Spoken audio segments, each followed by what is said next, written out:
You guys wanted it, so here it is. Real Housewives of Orange County, Season 16, Episode 1, recap, and my opinion.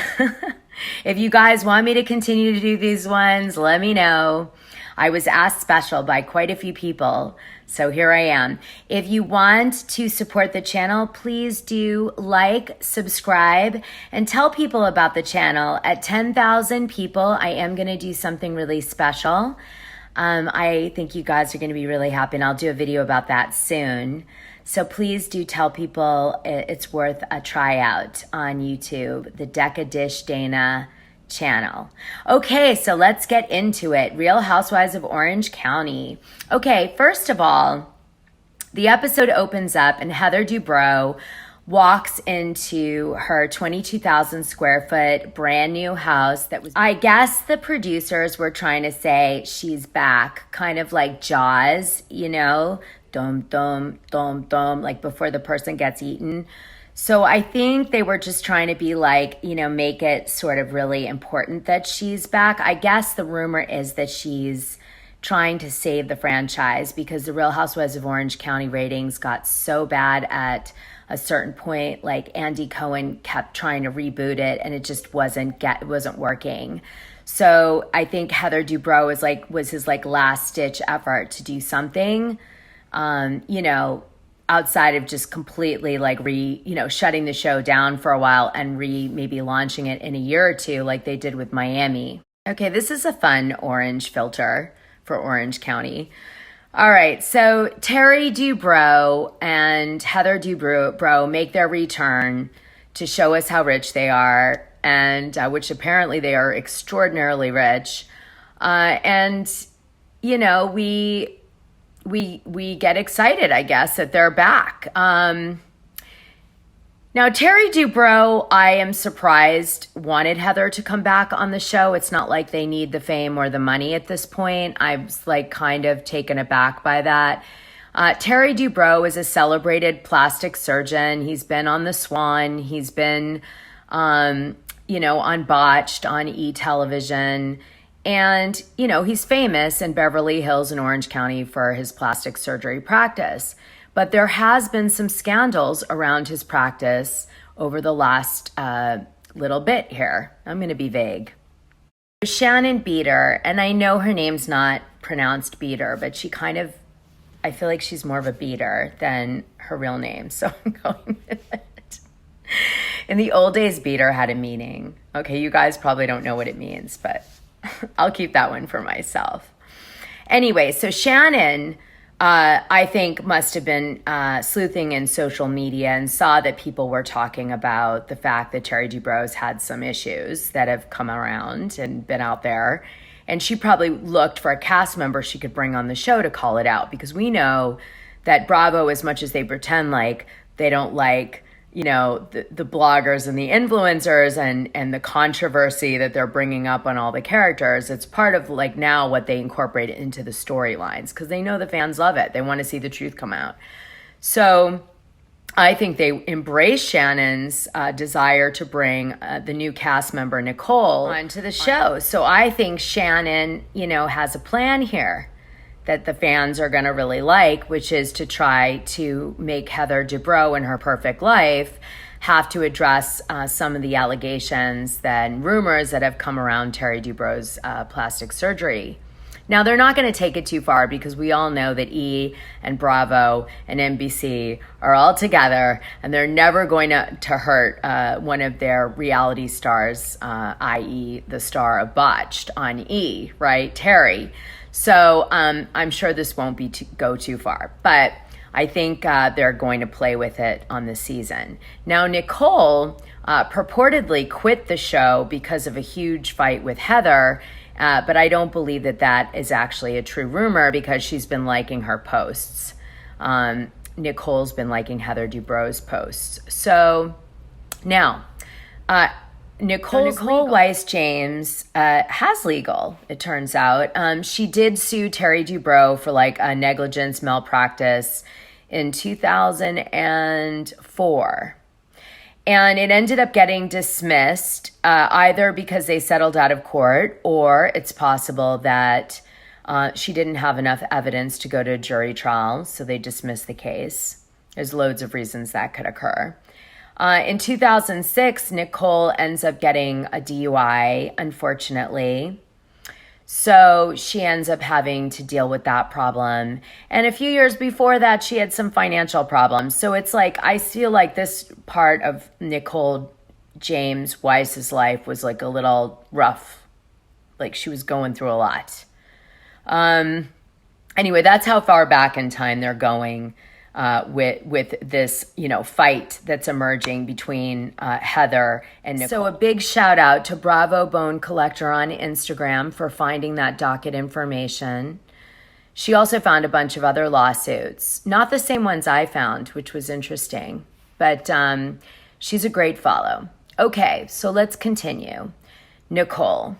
So our new cast member, Nicole, is definitely going to cause a stir when Heather Dubrow figures out that Terry was sued by her. And Shannon knows this. They're pretending like, oh, it's, they're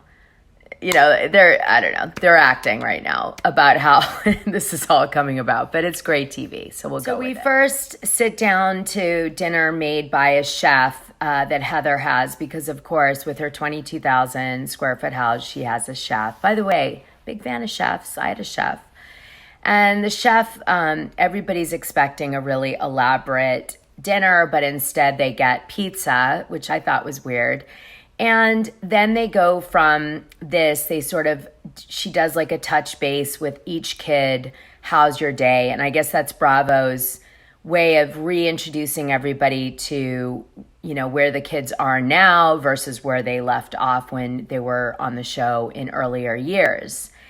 And so Heather comments on all of the kids and, that's it. So that happens. And Terry and her show us their family unit. So then Emily and Gina come on and they're best of friends. They go to Pilates class together. And we watch them be silly in class and talk about how they want to look and how insecure they are sort of about the way they look. And it's nice.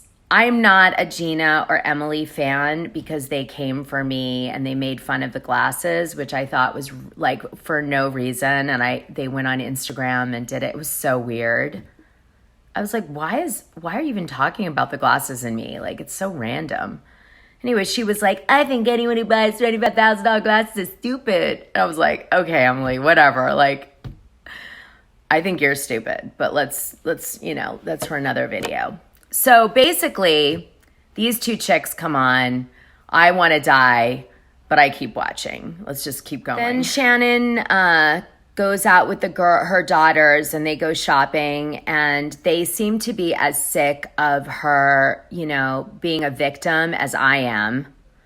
And they basically, one of the daughters says, Mom, you're going to always be alone. And she's playing on the fact that, the mom is always like, oh, what am I going to do with poor me? So I'd say the kids are as sick of it as the viewers. Shannon, stop crying. Pull yourself together. Like, the stuff you're going through is nothing compared to what other people are going through in life, okay? So just relax, okay? And I bet the daughters, no offense, but they're probably pretty excited to go to college. That's what I'm thinking. But I'm happy to see she's still with John, her boyfriend. Hopefully he's stabilizing her a little bit. Then Shannon goes out with her daughters, and they go shopping, and they seem to be as sick of her, being a victim as I am. And they basically, one of the daughters says, Mom, you're going to always be alone. And she's playing on the fact that, the mom is always like, oh, what am I going to do with poor me? So I'd say the kids are as sick of it as the viewers. Shannon, stop crying. Pull yourself together. Like, the stuff you're going through is nothing compared to what other people are going through in life, okay? So just relax, okay? And I bet the daughters, no offense, but they're probably pretty excited to go to college. That's what I'm thinking. But I'm happy to see she's still with John, her boyfriend. Hopefully he's stabilizing her a little bit. So Nicole then introduces Heather to Noella, and Noella is, pretty much what I expected. She's like the new Brandi Glanville of the Real Housewives of Orange County. She's going to be completely, free-spirited and unfiltered, and, she's very tall and like a supermodel, like, physically intimidating to most of the women on that franchise. And she is going to talk about her sex dungeon right out of the gate, which I knew about because one of her friends came on my Dishing Drama Dana podcast and his name is Jeffrey Epstein. And he talked about the sex dungeon. I said, I wonder if they're going to bring it out on the show and talk about it. But I guess the sex dungeon she's very proud of, tells everyone in Orange County about, maybe to join her. I then listened to her talk about Sweet James, her husband, knowing, even though we're only in episode 1, that their marriage is going to end in divorce and that he isn't as rich as he's made her believe because he's got like $4 million in tax debt on properties. And I just pushed that aside. And I just remember, aspire to be this woman anyway. Just watch it and aspire, Dana. Watch it and aspire. And yeah, I keep watching. I try not to roll my eyes too much, and we continue. Anyway, I have a feeling Noella is going to proposition each woman on this show to have sex with her, so I think that's coming. Get ready. That's just a prediction. My favorite part comes next. Dr. Jen. Dr. Jen takes us home with her, and she introduces us to her husband, and he seems like he's not that into her, oddly, which was intriguing to me because I'm like, either this couple is being really authentic or we're seeing a glimpse into something that has cracks. And I'm like, wow, which is it? Because both excite me. If they have a successful relationship and it's authentic and like kind of dysfunctional, I love that because that's real, right? If it's cracks, I love it because it's drama. So she got me excited. And I loved how he was a full-time father, but he's like, she's never home. I mean, he throws like a few digs at her in just a very short scene. You don't take care of your kids. So the guest I had on my show that I mentioned earlier in this video got to know Dr. Jen, and he said she's excellent at what she does, and she's very nice. And actually, he's like, she's kind of, status quo. And I was like, wow, how is she going to make it on Housewives that way? I thought that was interesting that he said that, and he laughed, But I do see in that little interaction with her husband that maybe all is not exactly as we think it is. It'll be like, I really want to see the dynamic of that relationship over the next few episodes for sure. And he has a luxury tourism business that he's just started. And he was like a stay-at-home dad, like I mentioned. And she has trouble balancing family. And that's apparent that there's like a little chip on his shoulder. What I really noticed was she said that he prioritizes the kids over her in that scene, that we get to know them. So that was interesting. Now I'm going to say this. I really thoroughly enjoyed the tour of Heather Dubrow's house. I was definitely green with envy. So I died inside a few times going, oh my God, how lucky you are, lady. You are so lucky to have that house and all those cool gadgets and a champagne room and heated drawers.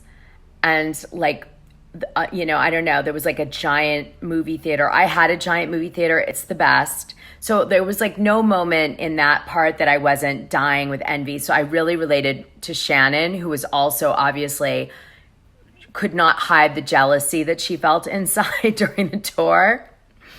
Maybe because she had a big house in the past. So all in all, I'm here for it. I'm going to watch next week. I'm not just going to watch because you guys seem to want me to watch. I'm going to watch because I want to watch. I thought it was a good episode. I'm interested in these characters. I want to see how this goes. I'm really happy there's new meat. I was really sick of the old people. By the way, I heard that Tamra was putting me down on Teddy Mellencamp on their new podcast together. What is going on? Is it like a hate club for Dana in the Real House in Orange County? What is happening? I'm going to ask Gina. Like, Gina, what is happening over there? Anyway, Kelly Dodd and Bronwyn must be so pissed. Bronwyn, I think, thought she was guaranteeing herself a spot when Noella got on the show. And then Noella just like basically leapfrogged over Bronwyn. And because their friendship fell apart when Bronwyn lost the gig. And Kelly Dodd was friends with Nicole, I think. And, you know, because I announced all these girls were going to be on the show like, I want to say 8 months ago, and I did already a deep dive on all of them. So, by the way, that's on the Patreon, Dishing Drama Dana. It's also on my Instagram. If you go in my moments, you can see it. But so I think she was upset. I think that casting decision upset her. Secretly. Yeah. Kelly Dodd's pissed somewhere. Guys, let me know if you like this video and subscribe and do all those wonderful things. I do have a tip jar too. It's in the top of, actually I'll put it in the description of this video because you guys seem to have trouble finding it. I'm always asked where it is. So I'm gonna put it in the description. And if you want me to do another one of these, please watch the video and spread the word about it, because that's really how I know people, besides like, you know, a few people asking, that's how I know you're liking the content. All right, you guys, my son is screaming, so I'm gonna go. Have a good week.